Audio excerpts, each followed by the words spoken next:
রাতের অন্ধকারে মালদা শহরে প্রমোটারদের তাণ্ডব। দুটি বুলডোজার দিয়ে গুড়ি দেওয়া হলো পরপর 11টি দোকান। শুধু তাই নয়, এই দোকানগুলিতে থাকা বিভিন্ন সামগ্রী সহ টাকা লুটপাটের অভিযোগও উঠেছে। এমনই ঘটনায় সোমবার সকাল থেকে তীব্র চাঞ্চল্য ছড়িয়েছে মালদা শহরের জাতীয় সড়কের পাশে রামকৃষ্ণপল্লীতে। সোমবার সকাল থেকেই ওই এলাকায় ভিড় জমিয়েছেন ব্যবসায়ীরা। ব্যবসায়ীদের অভিযোগ, একদল প্রমোটার ওই জায়গাটি দখল করতে রবিবার রাত 2:30 নাগাদ দুটি বুলডোজার নিয়ে হামলা চালায়। আরও অভিযোগ, খবর পেয়ে ব্যবসায়ীরা ঘটনাস্থলে এলে এক ব্যবসায়ীকে খুন করার চেষ্টা করে প্রমোটাররা। বিষয়টি জানানো হয়েছে ইংরেজবাজার থানাসহ মালদা জেলার পুলিশ কর্তাদের। অন্যদিকে এই ঘটনা নিয়ে প্রতিক্রিয়া জানাতে গিয়ে মালদা মার্চেন্ট চেম্বার অব কমার্সের জেলা সভাপতি জয়ন্ত কুণ্ডু পুলিশকে 48 ঘন্টার সময়সীমা বেঁধে দিয়েছে দুষ্কৃতীদের গ্রেপ্তার করার জন্য, না হলে মালদা জেলা জুড়ে ব্যবসা বন্ধের হুমকি দিয়েছেন তিনি। রাত্রিবেলা 2:30টার সময় জয়লজ যে বিল্ডিংটা আছে, মালদা জেলার একটা প্রসিদ্ধ জায়গা, নবীন সিনেমা হলের পাশে জয়লজ যে বিল্ডিং আছে, ওখানে 11 জন ব্যবসায়ী আছেন যারা মোটর পার্টসের ব্যবসা করেন, মোবাইলের ব্যবসা করেন, এই ধরনের ব্যবসা ছিল। হঠাৎ গতকাল রাত্রিবেলা একজন প্রমোটার, দুদিন ধরে ওই প্রমোটার ডিস্টার্ব করছিল। থানাতে আমরা কিন্তু অলরেডি এফআইআর করেছি গত 6 তারিখে। তারপরে 6 তারিখে এফআইআর করার পরে কালকে রাত্রিবেলা 2:30টার সময় ওরা জেসিপি দিয়ে দোকানগুলো ভেঙে দেয়।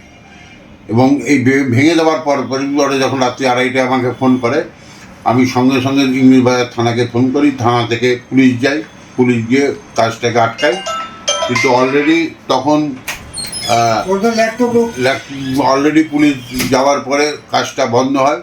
কিন্তু তার মধ্যেই কিন্তু দোকানগুলো সমস্ত ভেঙে দিয়েছে। এবং আপনারা যারা আছেন, তারা প্রেস মিডিয়া যারা আছেন, তারা নিজেরাই দেখেছেন যে কীভাবে দোকানগুলোকে ভেঙে দেওয়া হয়েছে। আমরা ঠিক বুঝতে পারছি না যে কী ধরনের কীভাবে এই কাজগুলো হচ্ছে।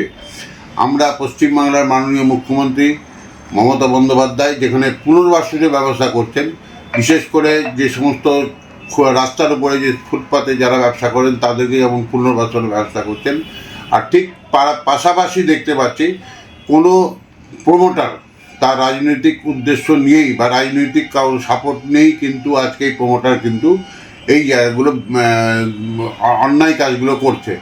আমরা মাননীয় পুলিশ সুপারের কাছে আজকেও আমরা ফোন করে ওনার সঙ্গে কথা বলেছেন কি আমরা আজকে একটা পুলিশের কাছে আমরা একটা এফআইআর করেছি এবং আমরা আশা করব যে পুলিশ তার এফআইআরের ব্যবস্থা নেবে। তবে আমরা পুলিশকে 48 ঘন্টা টাইম দেবো। আজকে সন্ধ্যাবেলা চেম্বার অফ কমার্স মিটিং ডেকেছি। 48 ঘন্টার মধ্যে পুলিশ যদি উপযুক্ত ব্যবস্থা না নেয়, আমরা কিন্তু বৃহত্তর আন্দোলন শুধু নয়, মালদা জেলা বন্ধ রাখার একটা সিদ্ধান্ত নিয়ে নেব। এবং আজকের পরে যদি কোনো প্রমোটার এই ধরনের কাজ করে থাকে, তাকে অবিলম্বে তাকে গ্রেপ্তার করতে হবে। সেই যত বড়ই প্রমোটার হোক আর যত বড়ই রাজনৈতিক নেতা হোক, আমরা চাই যে তাকে অবিলম্বে যেন গ্রেপ্তার করা হয়।